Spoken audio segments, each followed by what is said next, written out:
We're back live again, ladies and gentlemen, on Facebook.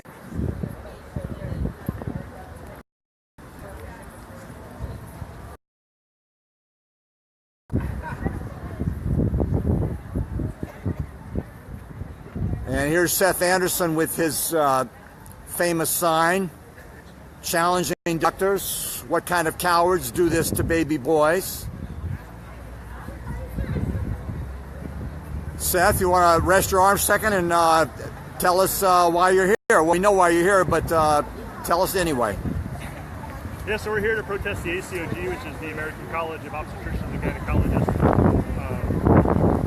I was excited to come here. Taylor talked me into coming, and I wasn't quite sure about it just because I was like, oh, you know, I have to travel, this and that. She made it sound a lot easier, and so it was like, okay, I'm going. And last night went out protesting by myself in the Gaslamp district, and then later on a few other people joined, and so today's the second day for me protesting, first day for us all. But yeah, we're here to kick circumcision's ass. And I think your sign does that very effectively.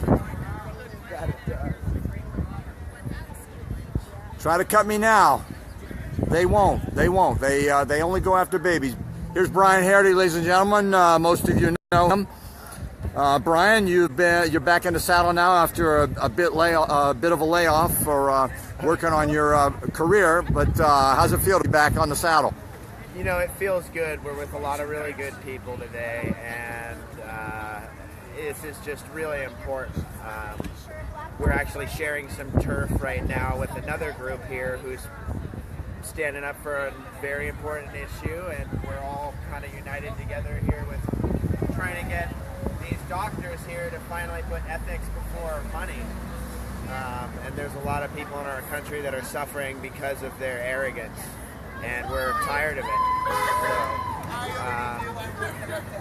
So, you know, never forget the power of rallying together, because we're living in a critical time in America right now, and there's a lot of things going on, and we can't lose sight of what's important. And, you know, child rights and humanity is very important. Now, Brian, I saw you earlier talking to I believe she is a doula who works with an OBGYN. They're both here in attendance at the ACOG. Yes. Tell us about your. I believe I taped some of it on my other. Right. Well, she was Dominican, and so of course, you know, most, I think, all of Latin America, circumcision's just not practiced, and so it's. I mean, just the idea of doing it to anyone was kind of off-putting to her, but she didn't realize how widespread it was. Yeah, I saw that. She was shocked. When she first heard how widespread, it was, her first thought was like, oh, well, is it mandatory? And we told her, well, no, it's not mandatory, but they do really push it. A lot of hospitals and doctors do really push it. And it was a no-brainer for her that it was a bad thing. And her being a doula, you know, it's very important. It's really good that now she's armed with some more knowledge to help her in her line of work as well. Because there's, I have seen a lot of doctors today that have actually stopped to talk to us. One guy was he seemed to really agree with what we were saying, but then he told us that he was like, yeah, but you know, I still do them because I have to. And I was like, no, you don't have to. Now you know more about it, so next time a patient asks for it, you can just say, no, I don't do them, and this is why, because I think you should have this information. That's a challenging step for a lot of doctors to take, because they have to turn down some customers, but I think more so it's that it's just uncomfortable for people to challenge what is such a big part of our culture. But the Bloodstained Men are definitely challenging that here today. Thank you, Brian Hardy with the Bloodstained Men.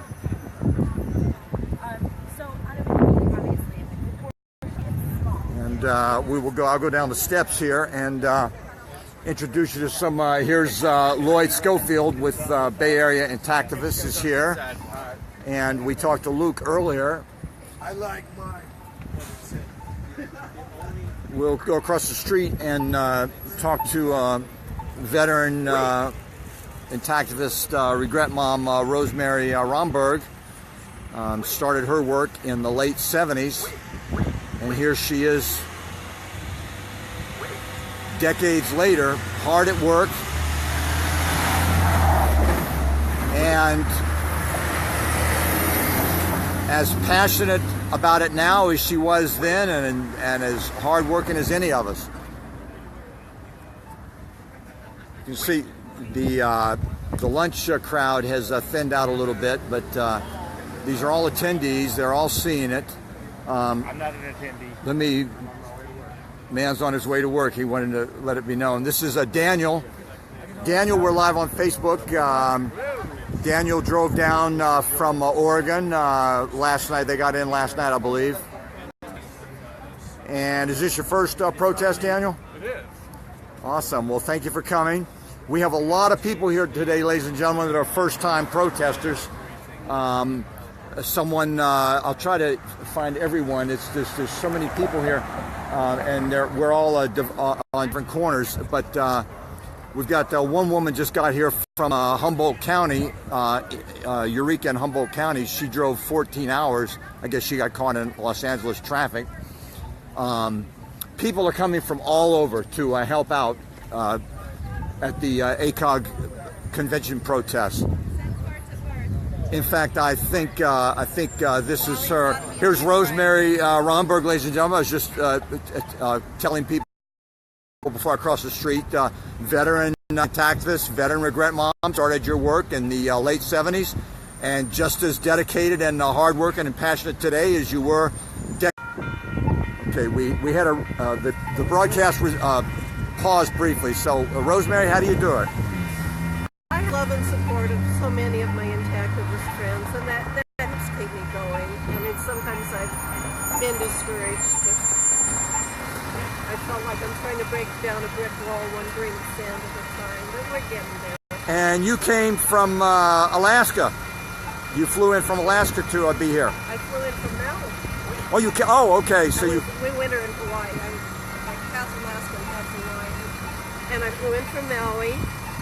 Not yesterday, well, late Thursday night, and I'm here now, caught up on my sleep, and I just love being here with all my friends. Yeah. And have you talked to any doctors yourself yet? A little bit. Any interesting doctor you want to tell us about? Yes, she just went away. We were talking to this woman who was all for us. She was said, at least in California, that the obstetricians do not do circumcisions. She told us she had 2 uncircumcised sons, which I corrected her and said, you have 2 intact sons. We don't like the word uncircumcised. And did she appreciate knowing that? She agreed with me Yeah, with that. good. Said, is your head undecapitated? Right. Sometimes I think it is.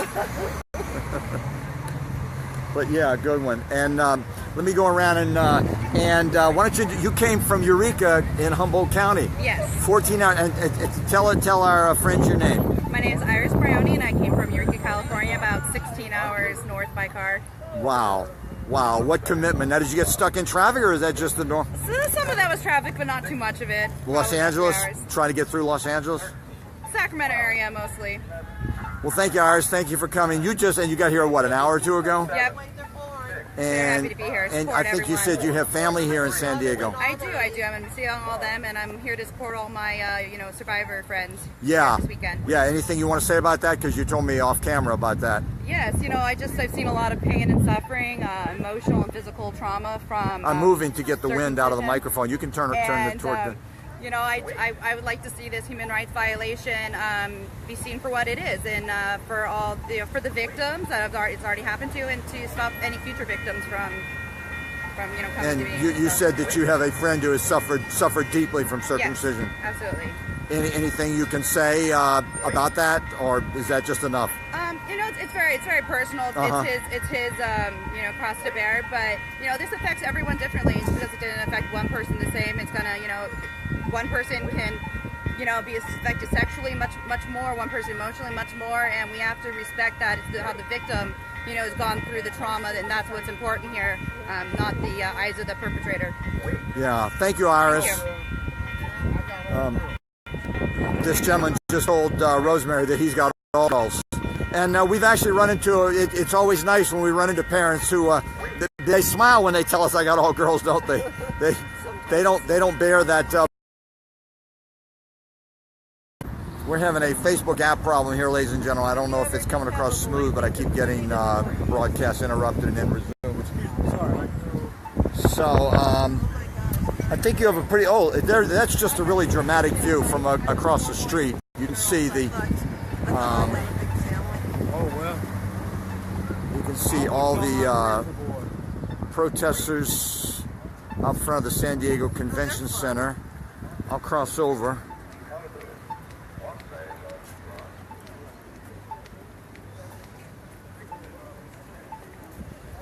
And this is ground zero of intactivism, ladies and gentlemen. A medical convention where these are the people who are circumcising our children in the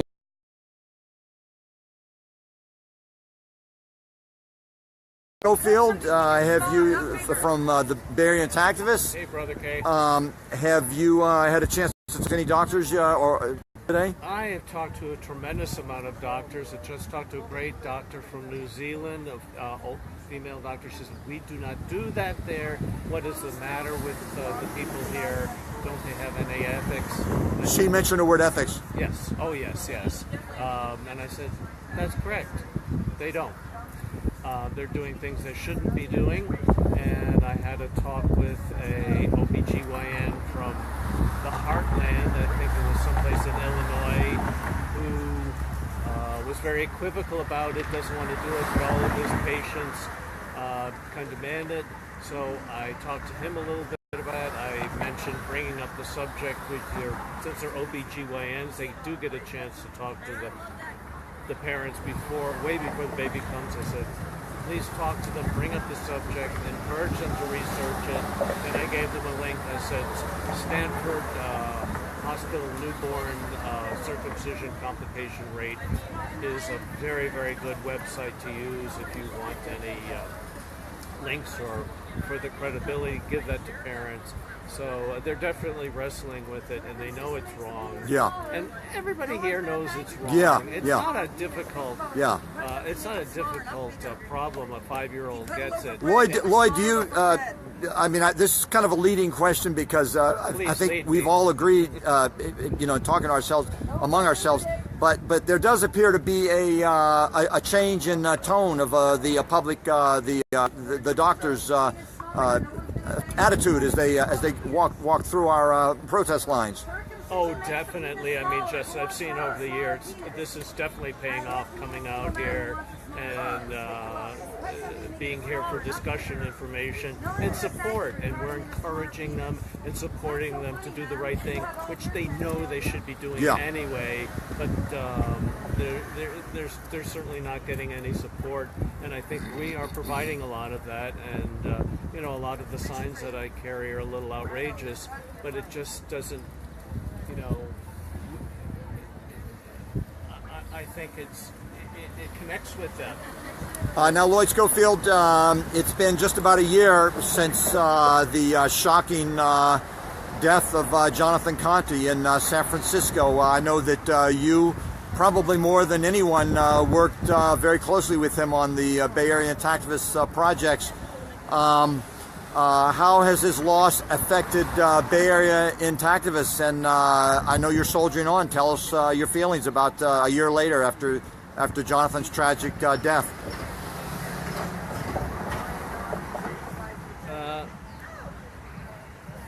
Well, Jonathan really was quite a force to be reckoned with, and he everything into it. I just wish that we had been able to get some financial support for him, because he did this night and day, and we're just trying to, the few of us now that we're a 501c3 organization, we're trying to pull everything together, all the little odds and ends, a million little details that he just took care of. Plus was an inspiration really around the world. He really was an inspiration around the world. Nobody, that's irreplaceable. Nobody could replace him, all of the great qualities that he had. We are continuing with our work, and we will continue at Bay Area Activists, working with other organizations and being out there. Tell us what's coming up for Bay Area Activists in next month in June. Well, that's our biggest event, and we're looking forward to working with the Bloodstained Men and a lot of other people. We have Gay Pride in San Francisco. We've worked very hard with the Pride Committee to get some recognition and get just to be treated with respect, and we've come to that point with San Francisco Pride. So that's going to be a big deal. We have Dominic Barber says, "Hey, Lloyd Schofield." Hey, Dominic. We'll see you in June. And then also we also do booths the 2 days of the San Francisco Pride, which is much more organized now. It ran very, very well last year, organized by the Pride Committee, and we connect with so many people at this booth and give out so much information. So it's so worthwhile. And I will be there. I will be there with you, Lloyd Schofield. We'll be looking for you. And your T-shirt. How can people get the T-shirt? They can go to our website. Because that's probably the most well-known Intactivist T-shirt in the world. Oh, well, that's very nice to hear. I wasn't aware of that, but they can go to BayAreaIntactivist.org, and there's a link to our Cafe Press store. We have this shirt, we have stickers, we have lots of different items, but this shirt is there. There's a lot of different. The message comes on T-shirts, short T-shirts, hoodies. I mean, that's the bottom line, ladies and gentlemen. Intact generals are a human right. Exactly. I mean, that's it. Nothing else need be said, really. It's unfortunate that we have to, do all this hard work to assert that very basic, fundamental human right. It's such an easy concept. You have to work hard not to get it. Thank you, Lloyd Schofield. Thank you. Who wants to have a smaller penis? Now, have you yet to meet a single man who wants to have a smaller penis? Or a woman, for that matter. Circumcision makes the penis smaller. No one's going to thank you for carving him a smaller penis. Think about it. If you cut something, you make it smaller, not bigger. Who wants to have a smaller penis? I have yet to meet a single man who wants to have a smaller penis. Or a woman, for that matter. Think about it, doctor. If you cut something, you make it smaller, not bigger. A school child can tell you that. The chance of penile cancer is 1 in 10,000. You know what that is? 1 in 10,000? That's ridiculously low. Now you have a bigger chance of getting hit by lightning. Why should they save their breath, sir? You're closed-minded on the issue? You bet your life. How come they don't circumcise elsewhere in the world, sir? They do. Where? They don't. They do. Where? The Muslims circumcise. So you're saying the Americans are circumcising because we're Muslims? Germans circumcise them. That's not correct, sir. Yes, they do. They pass. Are you an OBGYN?